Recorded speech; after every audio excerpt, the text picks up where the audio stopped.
It's time for Cats Talk Wednesday.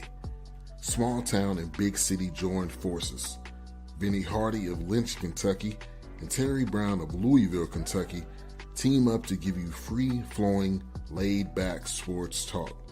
Focus on Kentucky Wildcats, as well as pertinent information in the NBA, NFL, and Major League Baseball.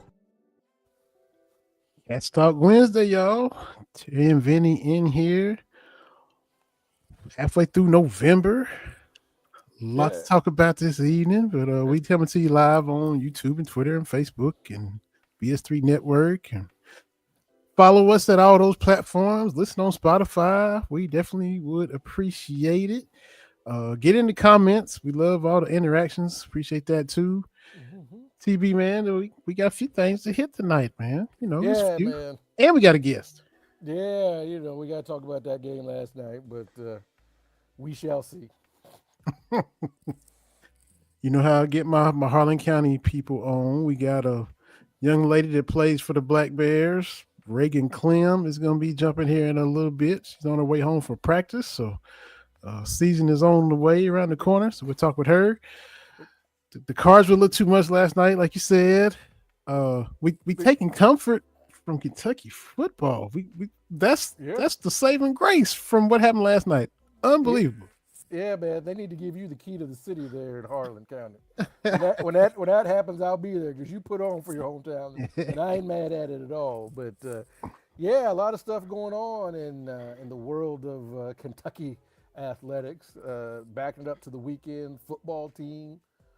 Volleyball team, men's soccer putting on. So women's basketball, they back up in Buffalo, hometown of friend of the show Clara Strack. Yes, absolutely. Men's basketball beat Valpo Friday. Ran into a little speed bump Tuesday. So Tennessee Tech in football this weekend, looking for a 3-game win streak. So went from 2-5, now they're 4-5. Had a SEC road losing streak that was a mile long and an SEC home losing streak, and both of those are no more. So, I know we're going to talk in more detail, but I think Kentucky fans, if Stoops wins out, and I don't think that's wild, the way they've been playing, Vanderbilt, probably the toughest game left, but you beat Tennessee Tech, which is not a give me. I know they're playing really, really well in that division, but if the defense plays like it plays, just the one touchdown on the short field to Florida, defense has played really, really well, and you can say, well, it was just Auburn. Auburn put up 38 against Vanderbilt. And then I know Cardinals fans are happy about the basketball game last night.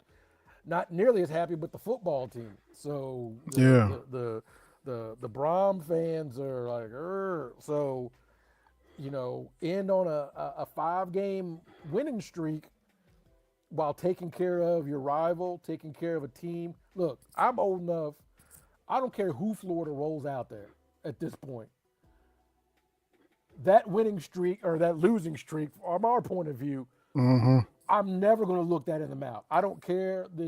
I don't care all this stuff. They still got dudes over there. Yeah. And so I'm not going to be like, well, it was just Florida. Yeah. And there's been a lot of Florida teams that were terrible that we still managed to not beat. So I'm going to take that. I'm going to be happy with that. Yeah, for sure. Absolutely. And you mentioned the defense. The muff punt is the only reason they scored. They got the ball at the Kentucky 13-yard line, and the previous play against Auburn was, I think, Carter Bowley's interception got them in field goal range. So 2 plays away from 2 shutouts. So I mean, and I'm gonna take it. Like when it comes to the SEC, and I know it's up and down, it's varied. It win 3 more in a row, and I think it's a conversation that you have to have. And Bush Handem has caught a lot of grief as offensive coordinator. Mark Stoops has caught a lot of grief for his inability to keep offensive coordinators some his fault, some maybe not. Maybe Liam Cohen said he was going to stay and he didn't, and maybe he thought he had a guy for 2 years in a row.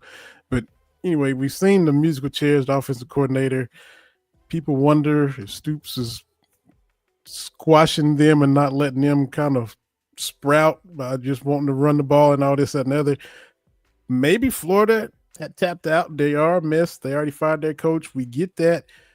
But they were moving quickly. We saw tempo. We saw them racking up first downs after first down after first all night long. With first down, Kentucky. First, my arm was sore. It's another first down. Yeah. Man, look at this offense. This is not the same offense we've been watching for 2 years. He was in his bag. I gotta give the man credit. And that's the thing. If they're able to have those kind of offensive performances for the next 3 games to pair up with the defense, you can get bowl eligible, right? You get to 7-5, and like anything else, there's a couple of plays. Texas pops out, Ole Miss pops out, and it could have been potentially a non-win season. Not crazy talk.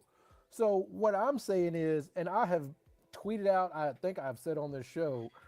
Early in the year, I'm like, yeah, Stoops got to go. It's not, I don't want to watch what I've been watching, right? But because I'm a smart person, I'm able to look at new information and process that and come to different conclusions. And all I'm saying is what's going to happen, and again, this is all hypothetical because they might lose all 3 or whatever, right? Everything's on the table.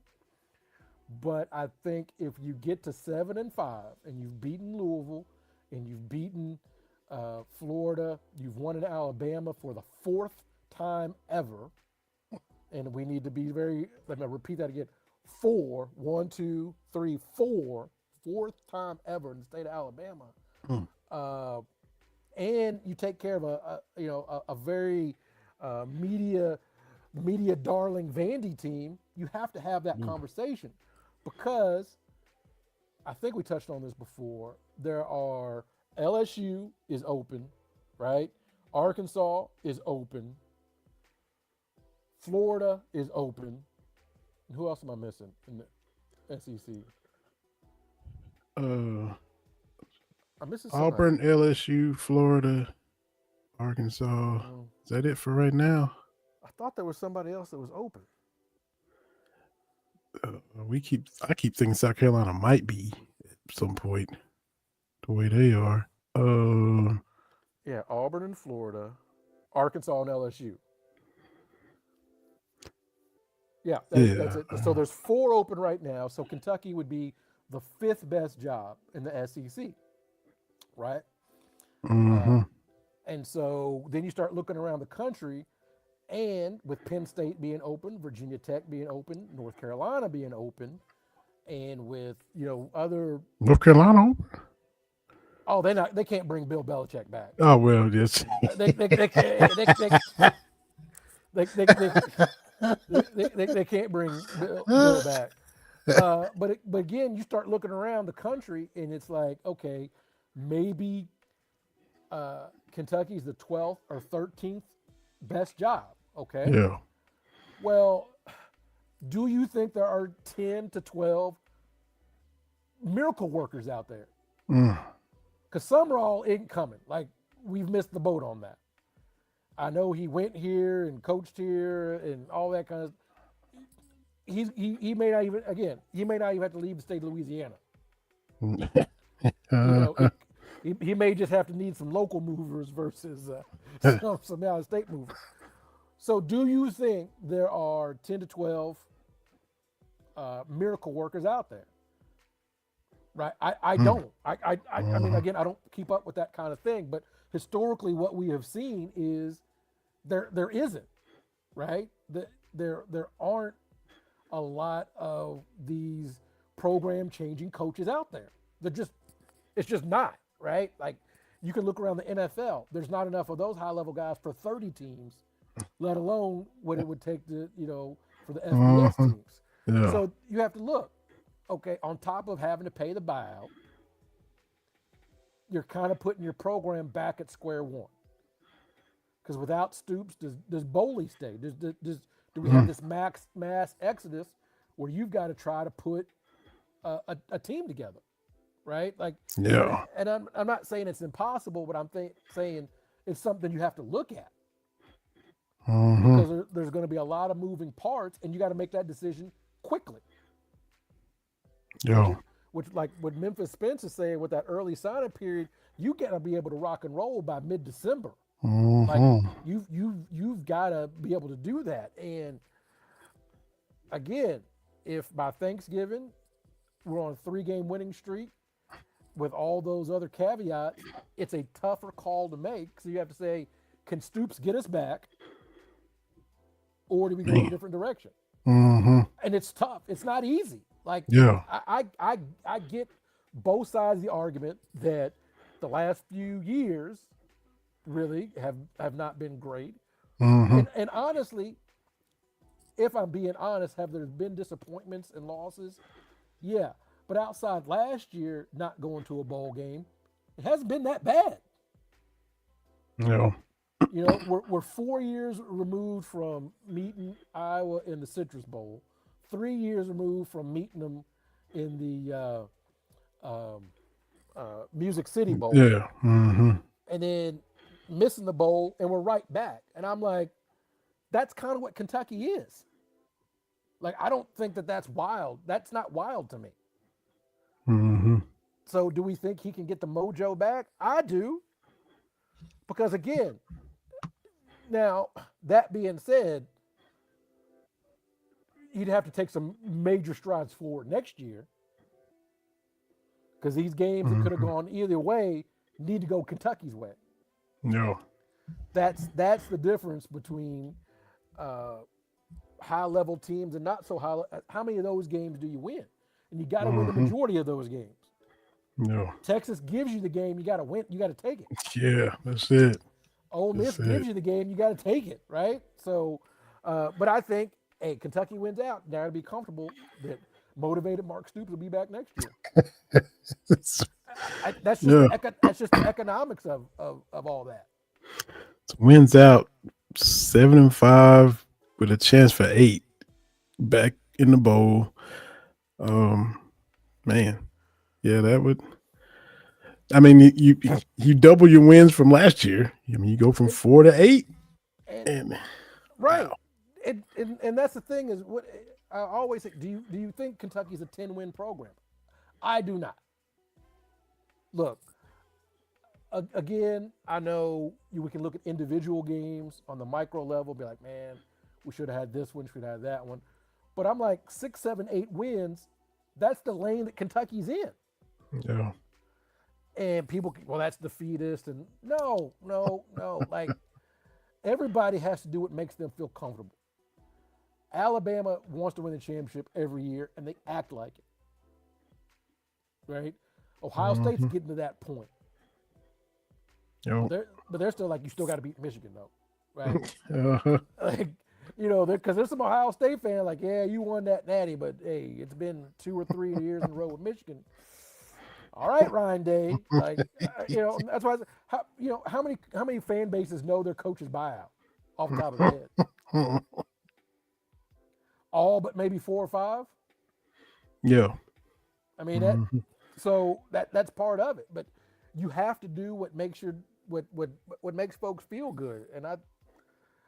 And look, again, I have said it's probably time for Stoops to go. I've said that. Because early in the year it looked like it. Yeah. Last year it looked like it. Yeah. I'm tired of watching undisciplined football. I'm tired of these games that, oh man, we could have won that one. Like, and that's what celebrates or separates the pretty good teams from the great ones. The great teams, the great programs. Look, you win those games you're supposed to win. You take care of business. Yep. And then you got to do something against those teams that maybe you shouldn't always beat. What was the whole deal about Franklin? You can't be 1 and whatever against the top 10. Like, that's not going to work. Yeah, when you're supposed to be on that level. Like, you can't be doing worse than Iowa with Penn State's facilities and all that kind of stuff with the money coming in, right? Like that's not a good return on investment. But if you're Kentucky, what's wrong with 7 or 8 wins a year? We used to long for that. Right. And I understand not being tied to the past. I'm not saying we need to accept 4 wins. That's not what I'm saying at all. But I'm like 7 or 8. Especially one of the 8 is Louisville. One of them's Florida. Like, maybe next year get to 8 wins. You throw in Tennessee and Louisville. Like, I'm cool. Like, I'm to the point that beat Tennessee. Oh, please. I know you want that down there in around Knoxville. So it's not. And I'm quoting my man Beaumont. It's like it's not the 7 or 8. It's like who did you beat to get to the 7 or 8? And if you throw in Louisville, awesome. You throw it and look, beating Vandy, I think it's fantastic because they've become the poster child, and a lot of Kentucky fans got amnesia. Why couldn't this be us? It was us, brothers and sisters. We were ranked in the top 25 of the bowl rankings, whatever they were at that point. Like it was us. I'm sure would. We did get to 10 wins just 4 short years ago in 2021. Like we did, and with a 12-team playoff, a 9-win Kentucky team gets in the 12-team playoff. Oh, just getting respect, and you at the bigger kids table when it came to football. That was new experiences for all of us, and it was fun. Because it was Alabama, Georgia doing their thing. Kentucky's right there, right? At 9 wins, a 9-win SEC team is going to go places. Don't get it twisted. So, I can't believe. Is your memory that bad? I got that screenshot that one year we were ranked above Ohio State, and I'm like, it was us. I'm sure it was. Like it literally was. And it's the question we always ask of the basketball coaches: can you get it back? Right. That's always the big thing is, all right, you did it. Can you do it again? Yep. That's it. We got a guest waiting patiently backstage. This young lady plays for the Harlan County Black Bears. She is a combo guard. And if my math is right, she's a freshman. She's a class of 2029, Harlan County, playing for Coach Greer. We got Reagan Clem. She's been following us on Twitter, the show and all that, which is extremely nice of her to follow these 2 old dudes that she don't even know TV. But we'll bring her on now. Reagan Clem. Miss Reagan, how you doing this evening? I'm doing good. How about you? Can't complain. How was practice today? It was good. That's good. You excited for the season? Yeah, I'm actually really excited. That's good. So you are a freshman, right? Did I get that right? Yes. Okay. So last year you were playing as an 8th grader on the varsity, right? Yeah. So how was that for you? Was it, as far as the competition and how the season go for you? It's different. Them girls are way stronger and faster, and you just gotta develop a different type of game. Yeah, that's it. So now that you know how it is, you feel more confident going into this year? Yeah. I feel like I know the game better. That's good. So I think I was right. You start following us. Was it after Coach Greer was on? Did you watch him on here? Yeah, I watched a little bit of it. That's cool. So what's it like playing for Coach Greer? I like him. He's a good guy. That's good. And it was his first year last year as a head coach, right? That's good. And then y'all knocked off Bell in the district? Yeah. So what was that game like for you? It was crazy. It was a big game for us. Yeah, because they had won it how many years in a row? They've won it the past few. Yeah, that's what I thought. Well, I got a little screenshot of the tweet that you retweeted, and let's see, from 5 states. They were talking about you. They described you as a quality shooter, playing off a catch with plus range off the top and high wings. So you show touch in your mid-range and long pull-up jumpers. Additionally, you add the sidestep to defeat hard closeouts on the perimeter into your shot. Primary shooter, but has hesitation, change of speed, moves to attack when they run you off the line. Finish well in transition with direct line attacks off the wing. Also shows that you can finish drives with the spin move and the scores. Best college fit likely as a shooting guard or 3 guard because of ability to score off reversal or skip pass consistently. So what did you think when you saw 5 States Hoops write that up about you? I thought it was, well, I was thankful that they wrote that for me. Yeah, that's pretty cool, isn't it? Yes. Do you think they kind of nailed your game? You think that's a pretty good description? Yeah, I think it's pretty close. So are you trying to add stuff to your game? Just trying to keep getting better at what you already do good? Yeah, I go to the gym a lot and I just try to work on different things. Yeah. Because like you said, those girls are stronger. Yeah. And their coaches know this about you too. They're gonna be trying to take this stuff away from you. Mm-hmm. So you work on some different stuff, then they won't be ready for the new stuff, will they? No. What's your favorite new stuff to work on? I like to work on my ball handling a lot. That's cool. It's important. It's important. Yeah. So they know you can shoot. So now if you pump fake or sidestep and now you can dribble to the hole, that makes you that much tougher. Yeah, I've been trying to drive more this year. There you go. Do you watch a lot of college or pro basketball? Yeah, I like to watch a lot of games. Do you? Is it men's and women's? I mostly like to watch men's ball. Okay. Who's your favorite players? Well, for the NBA, Jason Tatum, and I like watching Trent Noah. Okay, yeah. Yeah, you gotta love Trent. We had him on here before they went to the state tournament last year. Oh, really? So he came on here with us, and so it was right before they went and started playing in Rupp, his senior year. So that was cool. And they gave Lyon County all they wanted too. Yeah, it was a good game. And it was everybody was down there. Yeah, I went to it. I did too. It was so fun seeing the whole county down there. So who? Let me see. Who do y'all? Have you seen the schedule? Y'all know who y'all play first? Or? I think Knox Central. Okay. Is it like as far as the big rivalry? Who's the biggest rival to you? As far as is it Harlan City? Absolutely. See, I'm so old. It wasn't a Harlan County High School. It was Cumberland. I went to Cumberland back before they combined. But see, we didn't like Harlan City either. They were still our big rival too.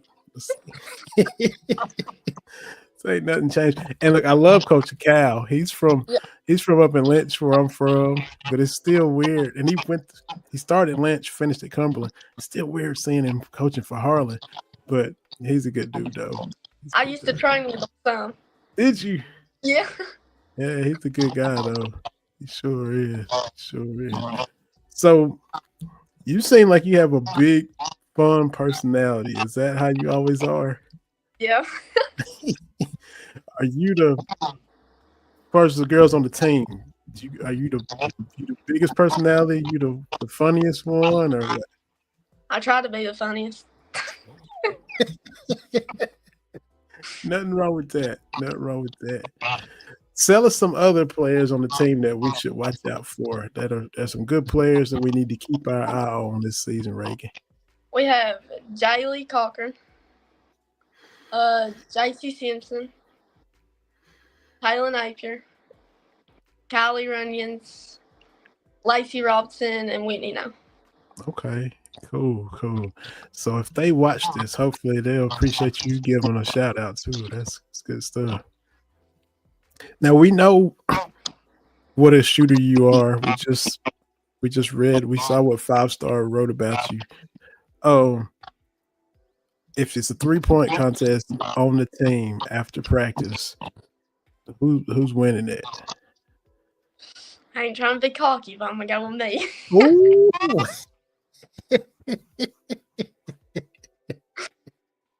So that you gonna shoot the lights out every time. Where's your favorite spot to shoot on the court? You like the corners? You like the wings? You like the top of the key? Which one? I like the top of the key. Okay. That's all right. You like just a straight pass to you? You like the bounce pass, or how you? Straight pass. Okay. So if you're gonna win, who's gonna finish second and third if you're winning the 3-point contest? Jaylee and JC. Okay.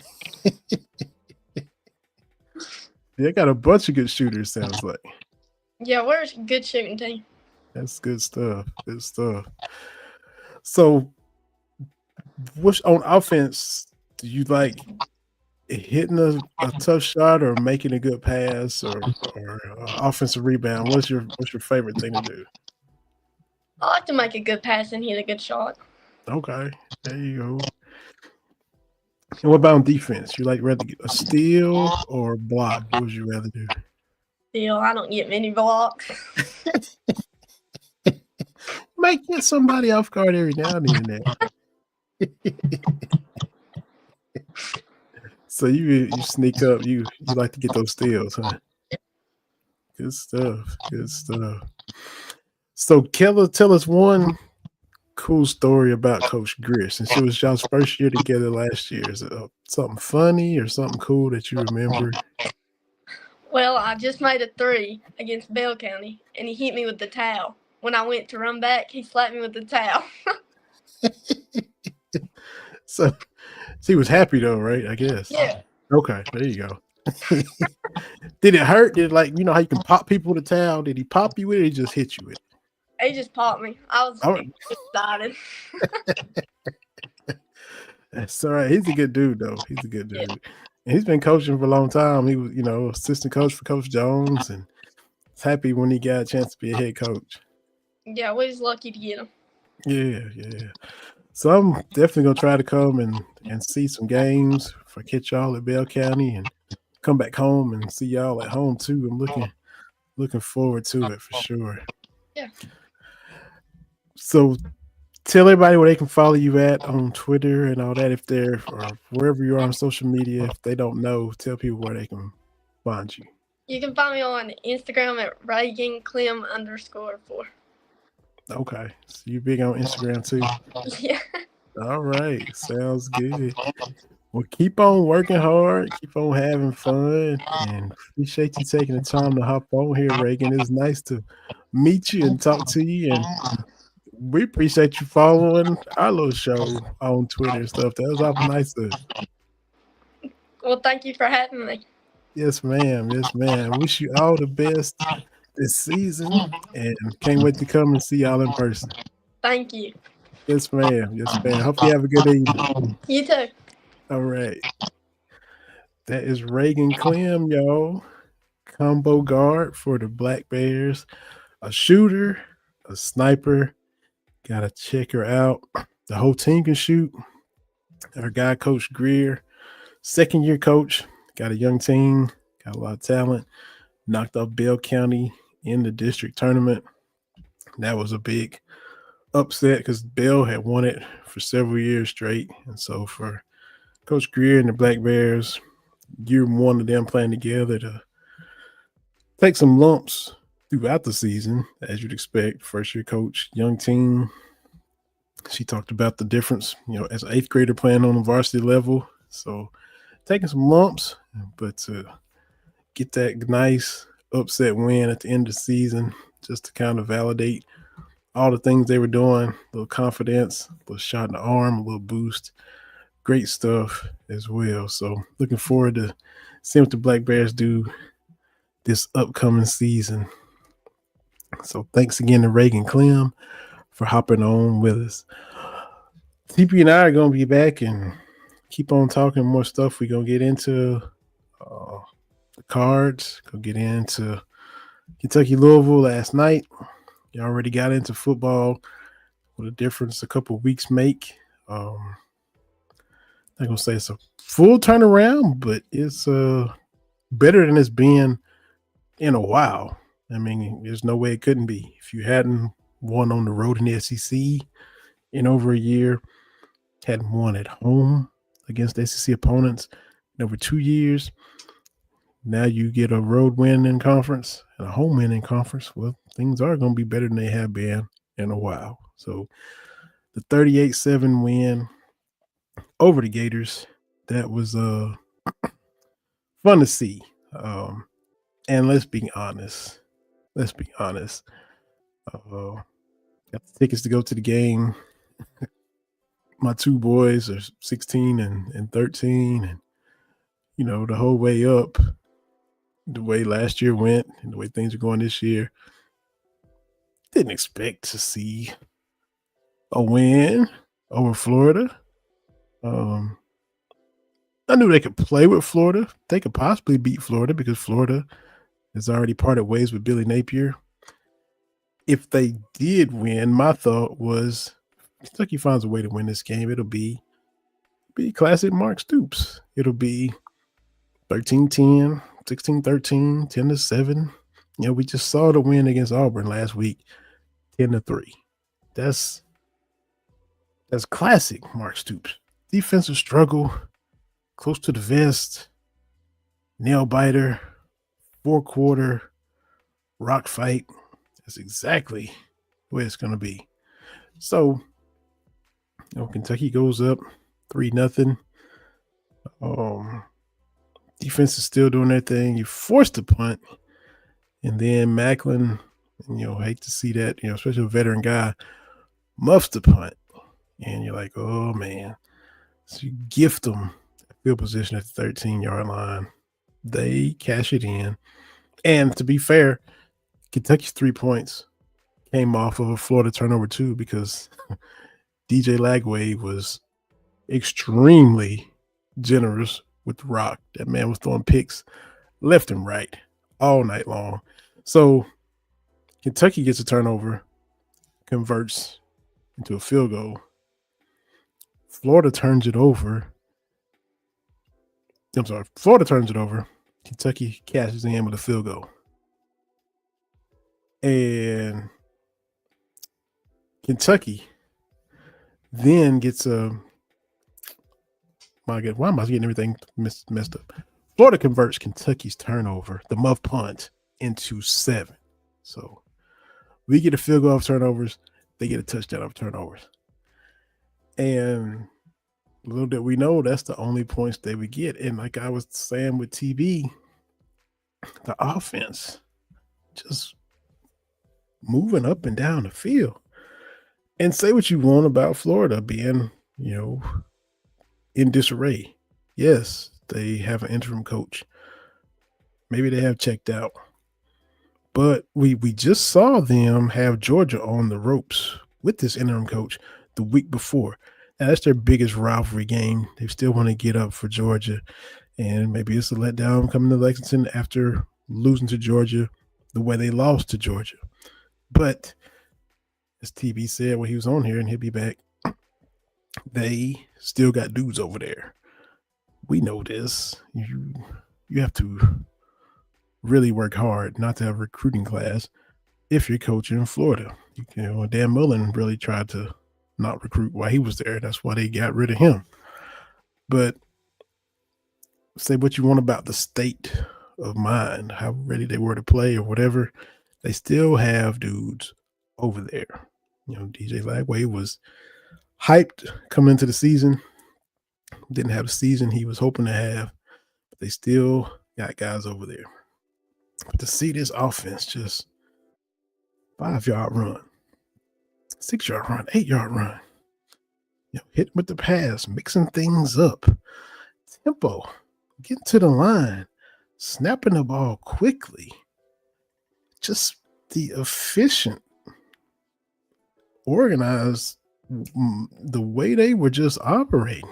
Oh, and look, we have seen what we've seen for the past couple of years. That's why I say, even if Florida was a mess, even if they are in disarray, our offense has struggled no matter who we play. We could be playing on air and struggle. They eked out 10 points the previous week against Auburn. Nobody saw them scoring 38. 38? So for them to be in their bag, Cutter Boley hitting passes, the first touchdown, right there in the corner, hit the pylon, get in. You just didn't expect it. So maybe if you did go into Florida thinking, hey, we can win this, you probably didn't go into it saying, yeah, we're going to blow them out. We're just going to run Florida off the field. And that's absolutely positively what happened. So that was refreshing. It was fun to see. It was fun to be there for it. The crowd was still doing well. The lower bowl was full. A lot of the upper was full. The corners, each of the corners were empty, but it was loud. The blue-white chants were loud. The crowd was into it, and they had reason to remain engaged because of the way the team was playing. The product on the field Saturday night was enjoyable to watch. So we'll see if they can win out. Now, our non-conference team, Tennessee Tech, happens to be elite for their level. We can't just have a 1-9 Northwest Idaho Central State coming in. That'd be a lot better, but we got to deal with an undefeated Tennessee Tech. So you better bring it and beat them, but we shall see. And, maybe 2-5 will be 5-5, and, we'll keep this thing going, TB. Yeah, like I heard what you were saying. Had to step away for just a moment, but yeah, like you're saying, we got to have conversations, and I just think people need to understand that the world is a little bit more nuanced than this coach has got to go. Because you have to ask yourself, can somebody else do this? Yeah. Mm-hmm. Like that's what it becomes to, what it comes down to is, can someone else, that was the thing with Coach Cal, right? Like, could he get it back? Yeah. And my whole thing was, again, after the Oakland game, I said it, probably tweeted out, like, you can't come back. Because the pressure is just going to be tremendous, because the regular season doesn't even matter hardly anymore, right? Yeah. The regular season, we've had big time regular season wins. We've done all that. We have to get to the second weekend in the tournament. Yeah. And so I think that was the pressure the team started feeling, and you have to say it's time to move on. Not even talking about the money part of it, which, that's funny. You saw LSU doesn't want to pay Brian Kelly, and he's like, run me my coins. Like, and I see people like, oh, if Stoops loved this program, pay me what you owe me. Like, what are you talking about? Like, if your job says, hey, Vinny, we're contractually obligated to give you this bonus, don't come to me when it's time to pay it and be like, nah, you ain't getting it. No. Run me my money.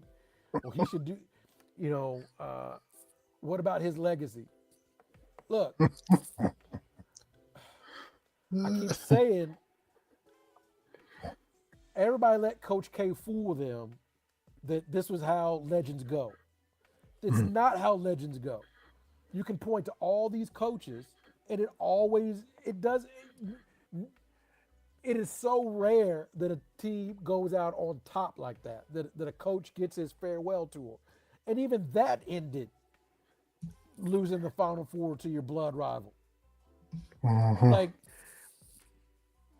Stoops could walk away, get fired at the end of this year, and he still, with all top, got more coaching wins in football than anybody in Kentucky history. Like, and it's going to take some work for the next person to catch him. That's true. So, like, oh, I don't know if he's going to get a statue. Yeah, he is. The same way Coach Cal's name is going to be in the rafters. Yeah. Yeah, just because it ended poorly doesn't mean that you can rewrite history. This whole thing that Russell Wilson isn't a Hall of Famer because of why? I mean, again, how many? Don't be fooled by the Jerome Bettises and all that kind of stuff. Like we could have said, "Hey, man, is Emmitt Smith a Hall of Famer?" Because you see, he only averaged 2 point something yards per carry in Arizona. What are you talking about? Like, if you're in the Hall of Fame, you're in the Hall of Fame, right? Dope. Are we going to say Jerry's not a Hall of Famer because he couldn't make the practice squad for the for Denver in whatever it was 04, 05, whatever it was? No. Like, what are you talking about? Well, Michael Jordan only played 45 games for the Wizards. Wait, what? Like, we do this thing where it's like legacy and nobody cares. It's like a fun afterthought. But to be honest, the people that watched Emmitt Smith, I know you did. Does the Arizona stuff come into any equation? No. Like, people that played before, like, not one person is like, Willie Mays wasn't very good on the Mets. Johnny Unitas wasn't very good on the chart. Like, what are you talking about? Like, yeah. What does this legacy even mean? Like, what are you talking about? Yeah. Like, I went from hating Emmett because it was showing the clips of all the guys from Florida that played a key role in that streak, during the game, and I couldn't stand Emmett. Couldn't stand him. 1980, 88, 89, went from hating him to immediately happy when Dallas drafted him. Oh, cool. That's that dude that ran all over us last year. Thank you. Yeah. Yeah. Jason Witten outrunning all our DBs. Yeah. Cool. Yeah. So, yeah. Yeah. That's why I am with Juwan Jennings, man. Like, man, I hate that guy. Like, yeah. Now I'm third and Juwan, right? Like, and being a college and pro sports fan, you gotta look the other way. Compartmentalize. That's right. Yeah, man. And so, if you are a Hall of Famer, you're going to the Hall of Fame. All I'm saying is this whole thing about legacy. What does that even mean? Like, that's just something to debate on sports shows. It never comes up. I bet when you see some clips and you telling your boys like, "Hey, Emmitt Smith got it done. I remember this game. I remember this." I know my girls hate it when I'm talking about Jerry Rice. I think I told you, my youngest was in elementary school. They had these books. Who is this famous person? What is this famous thing? And she was reading a book. The book was, "What is the Super Bowl?"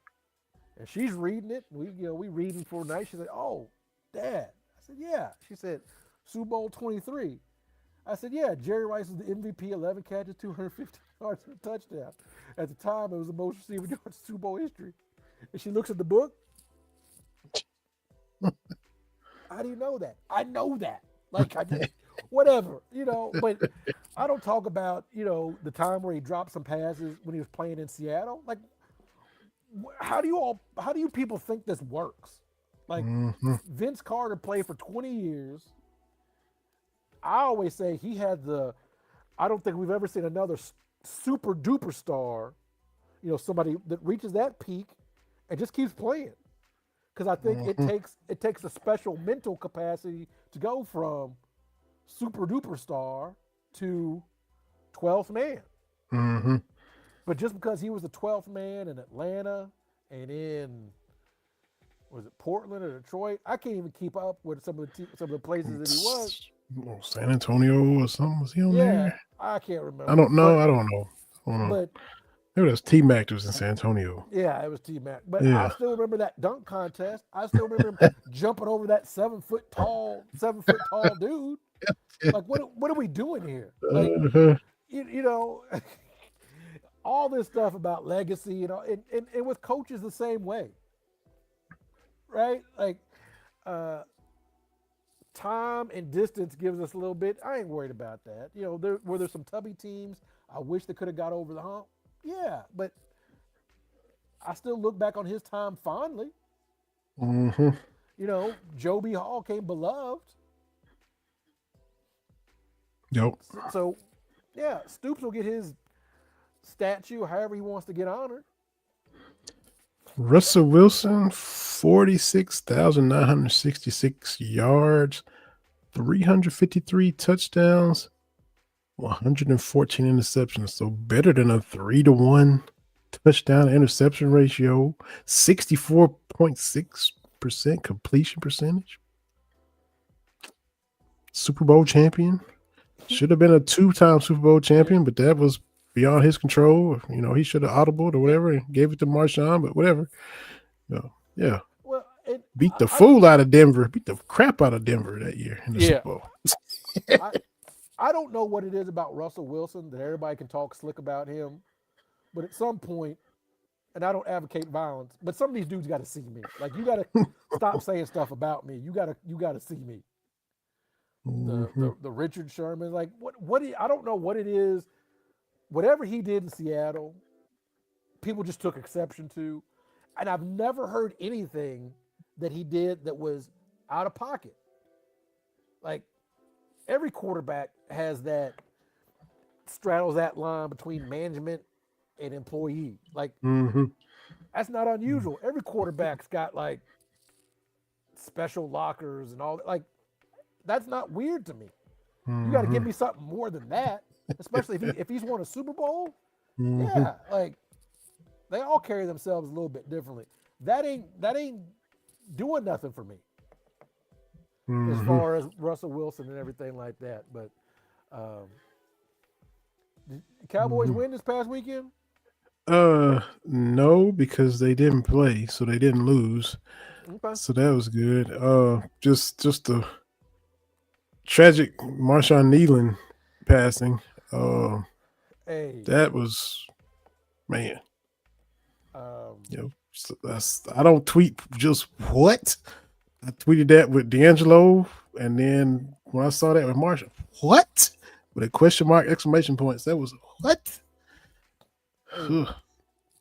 It shouldn't have to be said, but be nice, because you don't know what people are dealing with. And I think money becomes, Steve Harvey had this joke, one of his specials forever ago, I think before King's Comedy. He's talking about, everybody thinks that money fixes everything. He's like, get you something and see what happens. Get you a little bit, move it to a bigger house and see what happens.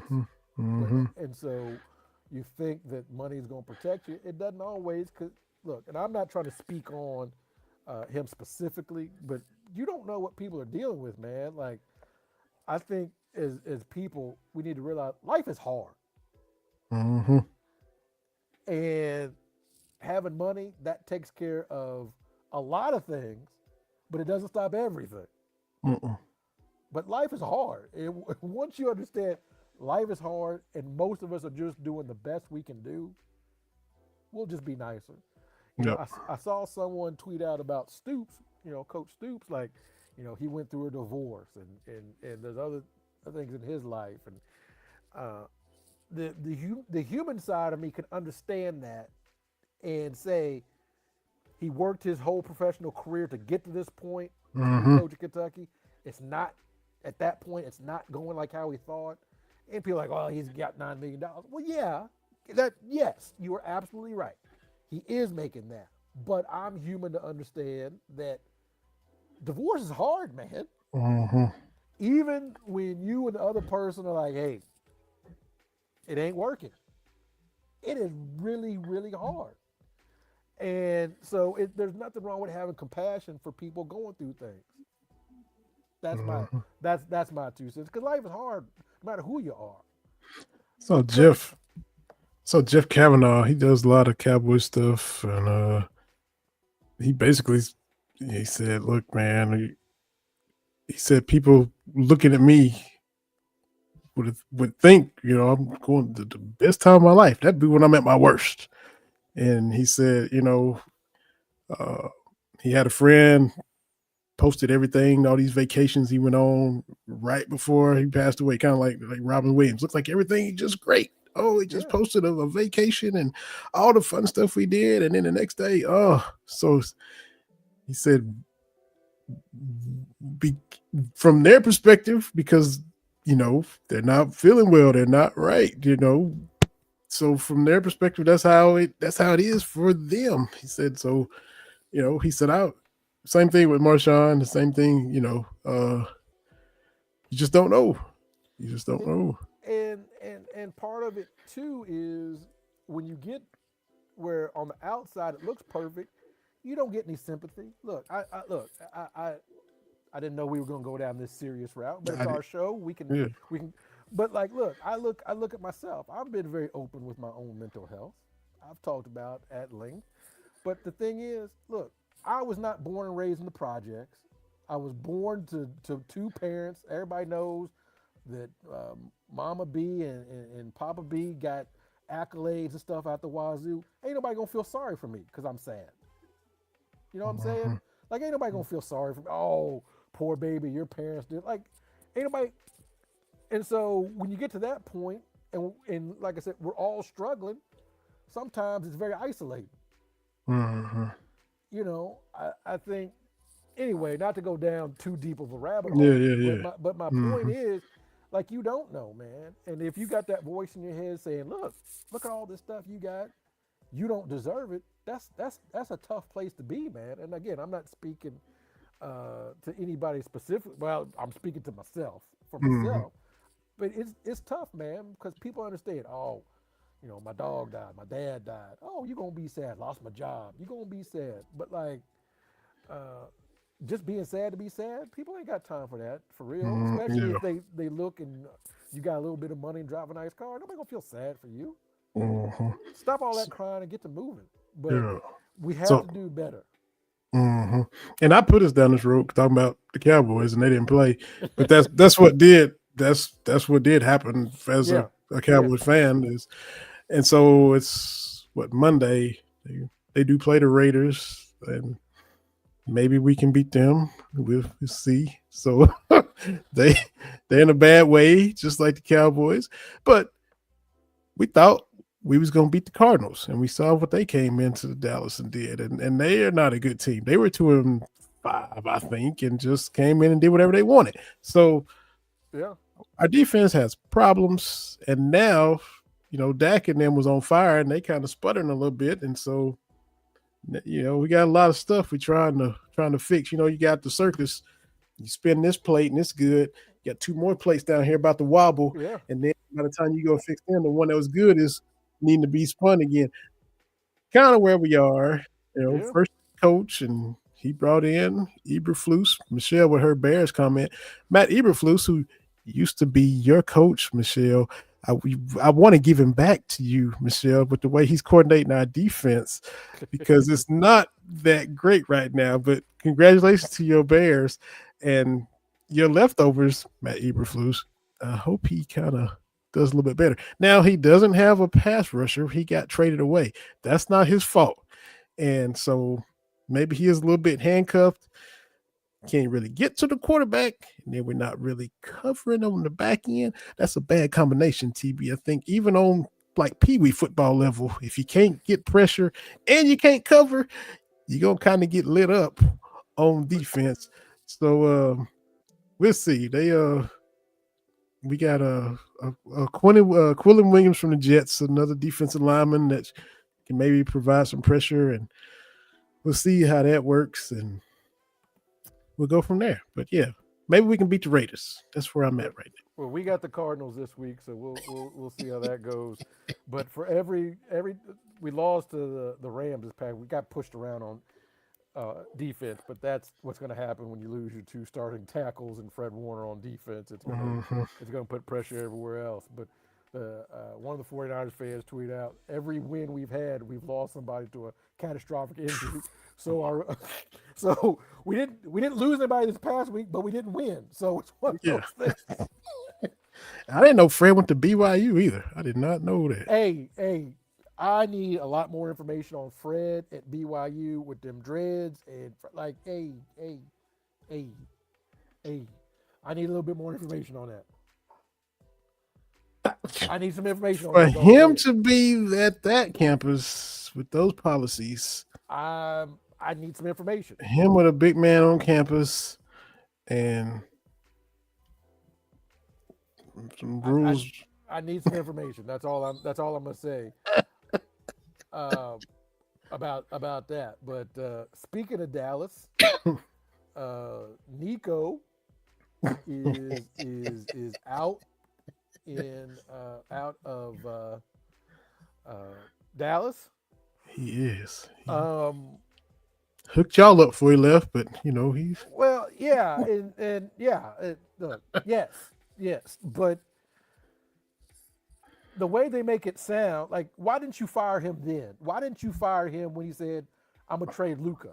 Like, why did somebody not say, "Yeah, give me your key card"? Ben Sutterth, where you at? You down there in Dallas? Y'all Mavericks fans. Everybody that's on this network is Mavericks fans.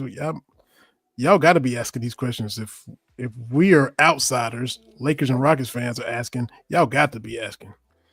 Well, right now, Lakers are the 4 seed, Rockets are the 5. I know it's early in the season, but the Lakers are doing much better than I kind of thought they would do. We got Luka balling, Austin Reeves balling, and the other white guy. And what's the name? Le Prevrier. Whatever. What I don't know that. I don't know. Is it French? I will learn it later Perrier, on. Le Proof. Something like that. But DeAndre Ayton is playing well. Like, okay. And, y'all playing the Thunder tonight? I believe so. I'm watching that. I'm staying up and watching that. Yeah. Yeah. So I'm excited about that. And, Lakers haters, stay mad, man. Like, that's all I can say. Hey, I am excited for the new ownership group to take over. Because I've seen, is that prayer, Lord, I've seen what you've done for others and the Dodgers. Please bring that to the other team in LA. Yes, thank you. Is Magic part of that? I think Magic's still gonna. You got to have Magic around. Like, I don't. Yeah. Like, what's Magic's job? Who knows? Magic just shows up and he's Magic. His job is Magic Johnson. Yeah, I've won 28 championships in my life. It's just all he do is just count the 5 as a player, the 1 at Michigan State, and whatever is the owner of this team. And that all he do is counting his collective rings in his life. So give me a billionaire that's not scared of the aprons, and let's ball out, baby. Let's ball out. Going backtracking, Michelle when Reagan was on. Oh, she's a cutie. Yeah. Love this chick. I'll be her Twitter mom. So it was cool talking to her. And then her Bears comment that we already saw. Yep. So yeah. And look, you got that division. Packers, Lions, Bears. The Vikings are struggling, but you got 3 teams in there that's winning record. Y'all out there in the West, the Niners, Seahawks, and Rams. 3 of y'all. Somebody's gonna be left out in the cold there.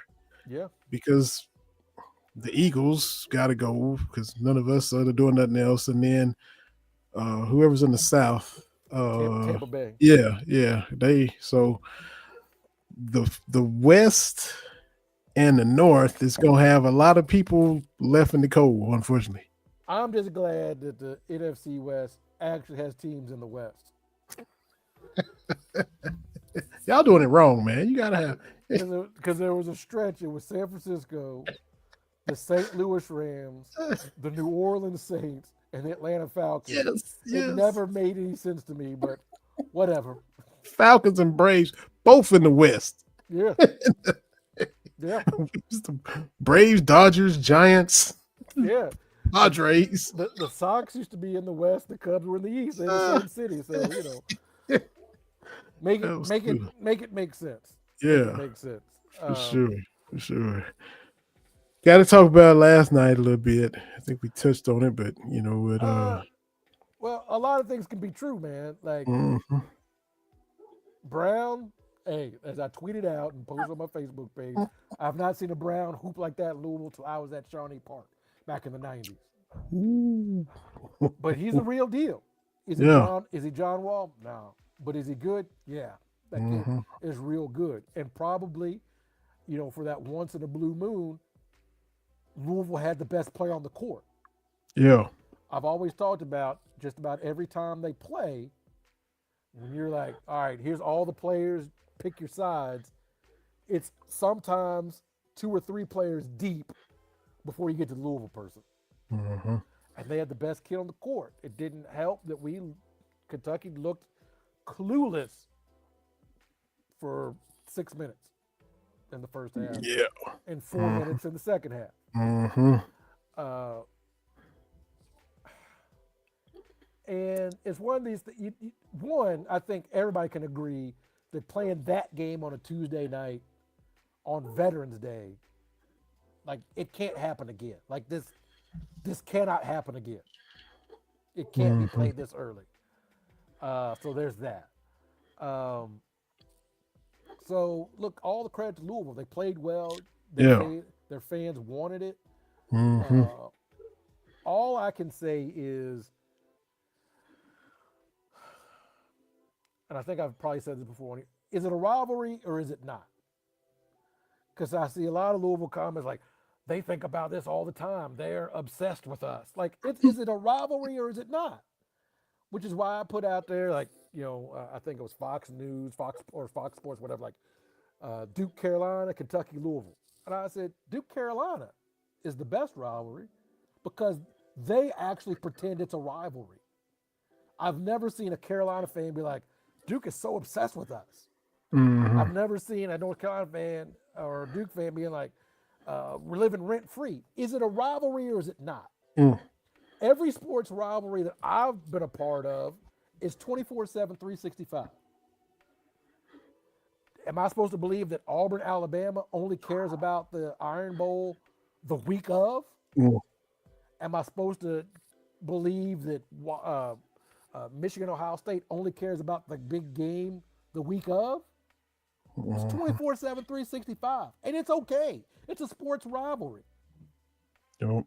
Like, so that whole Kentucky fans are obsessed. And somebody's like, oh, they're obsessed because they do L's down. Have y'all not, and I Googled this, have you not seen what other teams do when Texas plays? Mm-hmm. You can get a baby onesie that says OU horns down with a hand doing like this here. Texas Tech's got it too. Or Texas A&M has got it too. Like, I've seen pictures of University of Miami fans blowing out Florida doing the Gator chomp.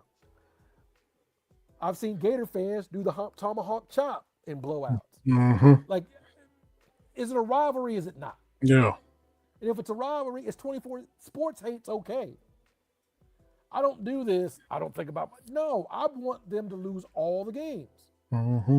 Well, if they're not playing us, I still want them to lose. Yeah. That's a sports rivalry. Because some of y'all aren't fans of teams in the NFC East or the National League Central. Yes. I want all those teams to lose. Like that. Like what are we doing here? Also, I do hate what I shared with you today. I've said it before. I'm gonna repeat myself. It's only news when Louisville wins. When Louisville wins in men's basketball, that's the only time it's, because I share it with you. National writer John Fanta said, hey, Louisville won last night. They've taken over the rivalry. And words used to mean things. Like, okay, yes, they won. And I'm glad they won. Well, I'm not glad they won, but I'm just saying, like, they won. I tip my hat. You played well enough to win. Good job. Mm-hmm. But it's still 4 of the last 18 games. This is still their largest margin of victory in 20 years. And it still wasn't double digit. You got to go back 25, almost 30 years for a double digit Louisville win. And I get it. You win by 1, you win by 100, whatever. But I'm like, what are we doing? And what the tweet you shared me, what did he say last year? Way to go, Kentucky. 4 out of the last 17. Or 3 of the last, whatever, 14 of the last 17. Like, it's only news when Kentucky loses. Otherwise, the world just keeps on spinning. And just, I don't like that they get graded on a curve like that.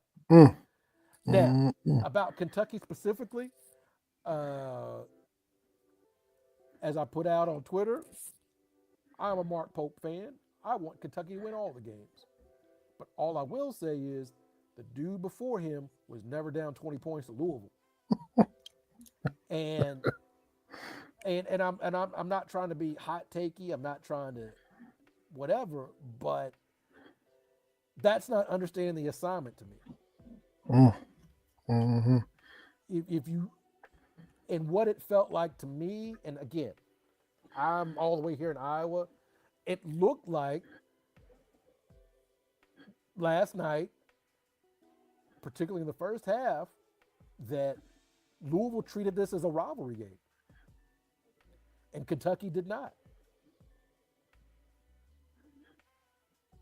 And that to me is unacceptable. Mm-hmm. Now, am I glad that they came back? Yes. I, got to within 4, missed some 1-and-1s.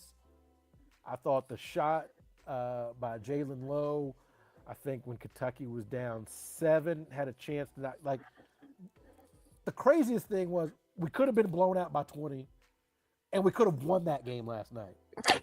That's the frustrating thing about it is to me, because Louisville was trying to give it away. If we got the lead down to 2, everybody would have been puckered up in the Yum Center. So, good for them. They won. Am I gonna throw the baby out with the bathwater? No, because it's November. Are there some concerning things? Yeah, we got to play defense. Yeah. No, I mean, couldn't stop them. And I think I tweeted out this team was built to be better defensively, more athletic, tougher, because we got pushed around and we're a little on the weaker side, little thinly built last year. So we're supposed to be more physical, and they stressed all that to the limit. I mean, and give them credit. They kept running their stuff, and we had no answer. And they were efficient, and they were just carving us up and just picking us apart, man. And look, I know we can't say anything bad, or can't say anything good about previous coaches, but when we start thinking about the memorable Kentucky coaches, what do we think about with Rick Pitino? Right? Our version of 40 minutes of hell, we pressing, we up in you. Right? Tubby with that pack line defense, right? Like we are going to play this defense. It's going to be very difficult for you to score. And the one thing I don't think Cal gets enough credit for is those dudes play defense. When you look at especially the Final Four teams, those teams play defense. And so Pope got to get it together, man. Because now at 1-and-1, Kelsey has got the best winning percentage of any Louisville coach against Kentucky. And at 1-and-1, Pope is almost the worst. Billy G was 0-2, but yeah. So, and we can say all this about it was early, and it was ridiculous to play it before the football game, for it to be November the 11th, and to be hadn't been this early since the Dream Game or whatever. November 26, 1983 was the only other time it was this early. But it was early for them too. I know they was on the home court and all that, but they played 2 games also. So, they was out there just as early as us, and look how they looked. Look how we looked. And at first I thought, okay, weather the storm. We've all seen this. You as a Lakers fan, whenever y'all are trying to eliminate somebody, or, it's, y'all playing Portland or Phoenix, and y'all up 3-1, and they fighting for their life, and they come out, throw the kitchen sink at you, and y'all like, okay, yeah, we gotta weather the storm. Right. We gotta shake off these couple of jabs. They hitting us with haymakers. Okay, we gonna settle in now. It's the first quarter, 4 or 5 minutes left. First quarter, start of second quarter. Y'all settling in. They punching themselves out, and then orders restored. Y'all Lakers, to my chagrin, usually go ahead, handle business in the series, move on. I'm like, okay, that's all. I thought that's what we would do. Well, let's weather this storm and see. Okay, Louisville's rolling right now, but the storm just kept coming, and we just kept not having answers. And some of just little simple stuff, just a little around the top of the key, little screens, and this dude was wide open. The little dude from Virginia, the number 10, the white dude, you can't leave open. And he was missing some looks that he was wide open. I mean, you know what I mean? It wasn't because he was defended, but he was missing some. And again, I want Kentucky to be better, to win all these games. The downside to having 10 guys is you have 10 guys. And I think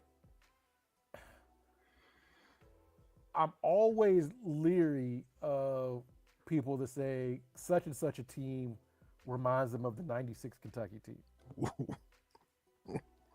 I don't care who says it. I'm always leery because they went 10 NBA players deep. Let's be very clear about that. Like the 96 team, Ron Mercer didn't start. Okay, let's be clear about that. And he was 8-9 year NBA vet. So let's be very clear about that. Coach Pope was in the league for a stretch. So let's be very clear. It wasn't just they can play 9 or 10 people. That team was good, and it doesn't do anybody any favors. Your man out in Tennessee, Wes Rucker, that one year, this Tennessee team reminds me of that. How, dude? How? Like, just because you can actually go 10 deep, that's not what that shouldn't come into question. Yeah. Because if Oweh has not made that leap or cannot make that leap, that limits this team. Yeah. Because as we saw last night, and as you and I have been watching basketball for a combined 80 years, sometimes basketball comes down to go get a bucket guy. Michael Brown Jr. got it. Mm-hmm. And I was waiting for Oweh to all right, and he didn't. And so you end up with, it feels good. Oh, we can go 10 deep. But then you end up like the Atlanta Hawks of the early 2000s, winning 60 games. And when you get to the playoffs, you don't have a dude, and LeBron gets you out of the playoffs. Yeah. Like those Toronto teams. Oh, very, very good. We got a pretty good backcourt with DeRozan and Big Butt, Kyle Lowry. Mm-hmm. But oftentimes you need a go get me a bucket, dude. And offensive or defensive concerns too, because this team was built to be better defensively and tougher, more athletic, and they still kind of struggled offensively. Which, and like I said, I'm with you. I'm not panicking, not throwing the baby out the bathwater. Offensively, you come around the screen, you're getting downhill, you got that kick out to the guy on the wing, and we're kicking out to Mo Diabate. He is not a shooter. He is trying to work on it. He's trying to be better, but he's gonna be open over there for a reason.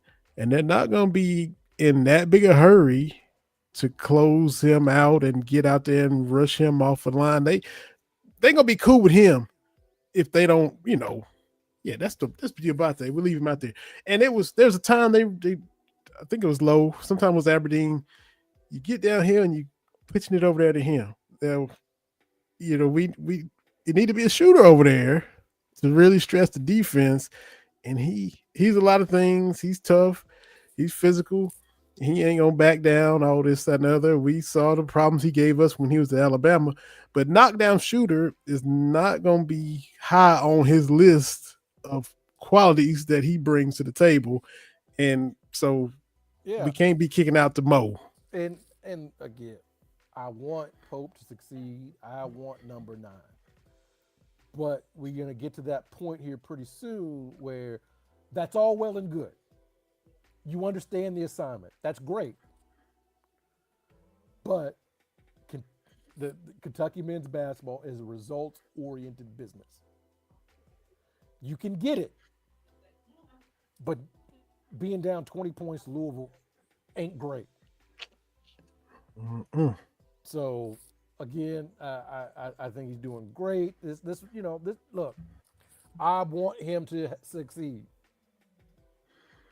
but I hey, and I know the world is different and all this kind of stuff, but uh,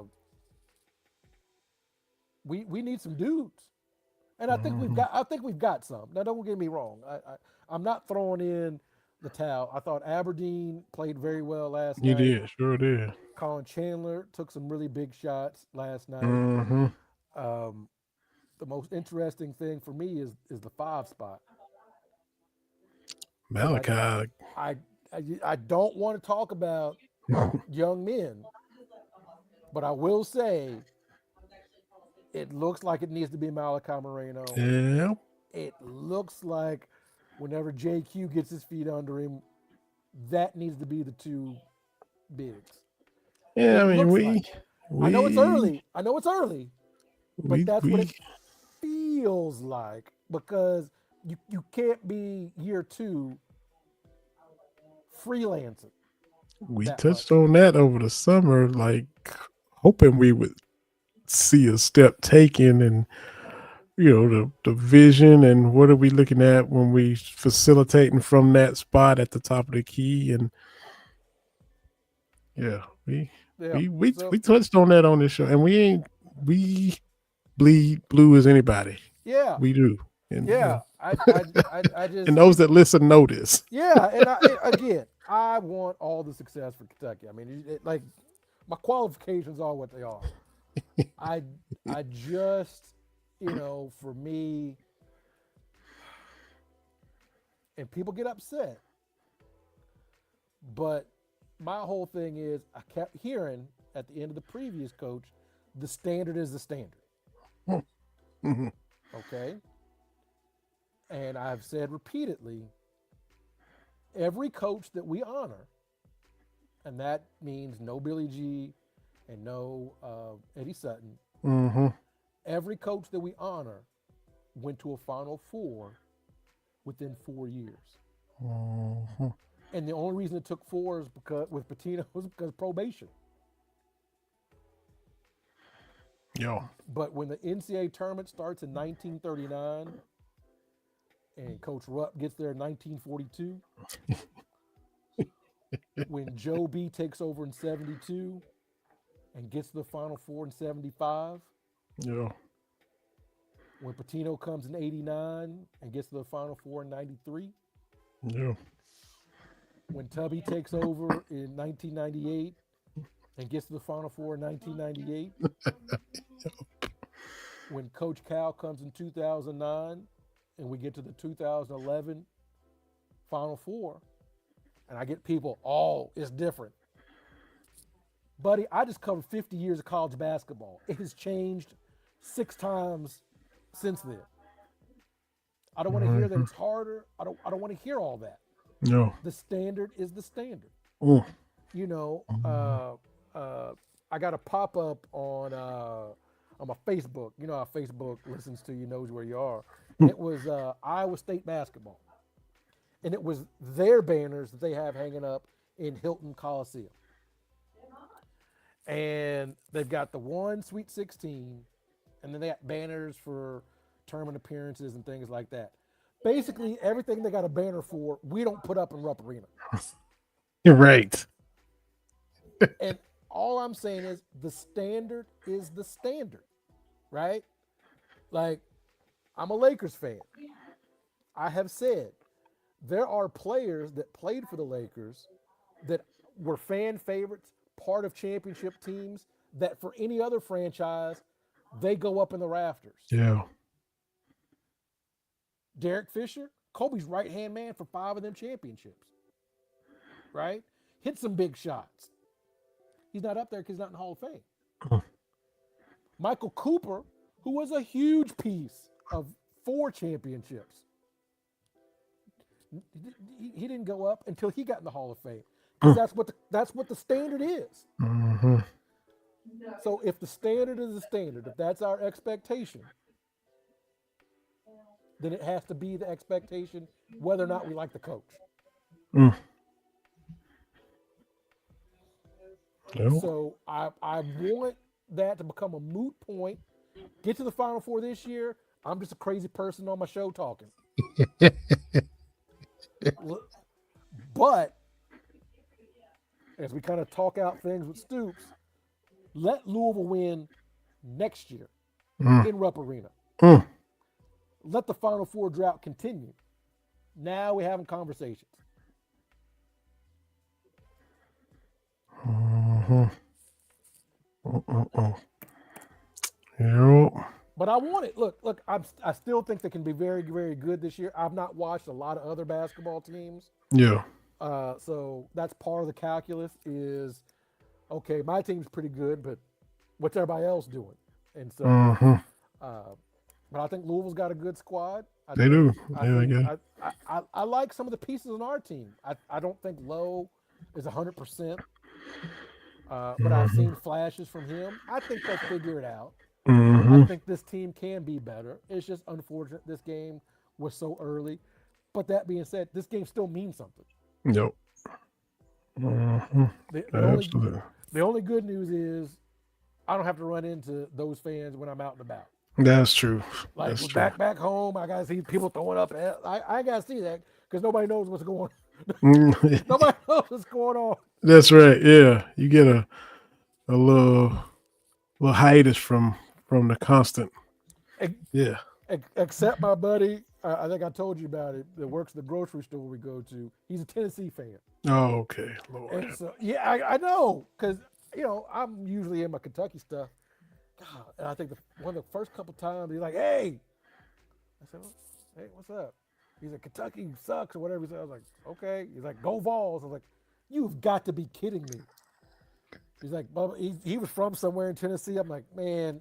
So every time I go in, we have our conversation about the SEC. Now, he's not really that bad, but I'm just like, I come all this way to run to a Vols fan. Yeah, exactly. Yeah. Unbelievable. Unbelievable. Ain't that lovely? Well, before we put a bow on this, gotta send condolences to Oscar Combs, friend of the show. So he put out a couple of days ago that his wife passed away. 61 years together, had a daughter together. Of course, everybody knows the Cat's Paws. He started that for everybody. Everybody, the publication for the coverage of school, for University of Kentucky. And prior to that, because I went and, he had those podcasts he would do with our guy, Bo Robinson. Prior to starting the Cat's Paws, he was in my hometown, Cumberland, Kentucky. He owned the Tri-City News, the paper in Cumberland. And I had no idea until I listened to that podcast. He sold it, and took a lot of that, and that's what he used to start the Cat's Paws that everybody's come to know and love. So she had cancer and passed, unfortunately. So sad to hear that. But thoughts to Oscar, friend of the show, and condolences to him and his wife and daughter, him and his family and his daughter and everybody. Yeah, absolutely. One of the highlights of going to the games covering is when Oscar would hold court there in the media rooms telling stories and things like that. So definitely, condolences and we send our well wishes out to them and the family. Absolutely. So I had to make sure we got those words in before we got off. Thanks to Reagan Clem for the combo guard, shooting guard, and point guard for the Black Bears, for hopping on here with us. It was fun to get to know her. Look forward to watching them this season. Everybody in the comments, Michelle, Coach Truck from Big Things, Kentucky.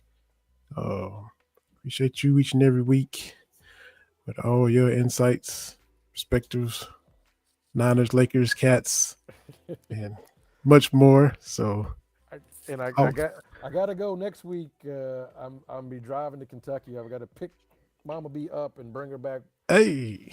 To spend about 10 days with us.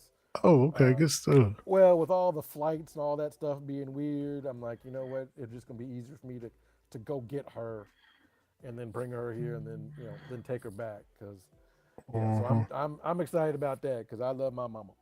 Yeah. So that's cool. You was definitely talking about having her come up your way. So I'm glad that she's gonna be up there. Hopefully, it won't be too cold while she's up there too. So. Yeah, well, she got some cooking to do. I told her. She said, "I'll be on vacation." I said, "No, we're gonna go grocery shopping. You're gonna get some. I'm gonna need a little bit of that mama's love right there." She'll talk some Memphis to that Tennessee friend at the grocery store too. So you better watch out. Shelby County coming to the grocery store. Hey, everybody from Memphis got hands, man. That's all everybody not on one. Shelby County, not. You don't want these problems, man. Come slick. You talking sideways, Mama B up there, Mr. Grocery Man. It's got something for you up there. Hey, that's what before she make that bacon you like. Hey. That's the thing, man. And they got hands. Yeah. Yeah, that's man. So safe travels, man. Tell her we said hello. Yeah. And, we'll hop on over here. Appreciate everybody listening, watching. To be on Spotify and all the platforms where you listen later on. So rate, subscribe, follow, tell your friends, all that good stuff. We appreciate it. We'll be back next Wednesday on Cats Talk Wednesday on the BS3 Network. See everybody next time.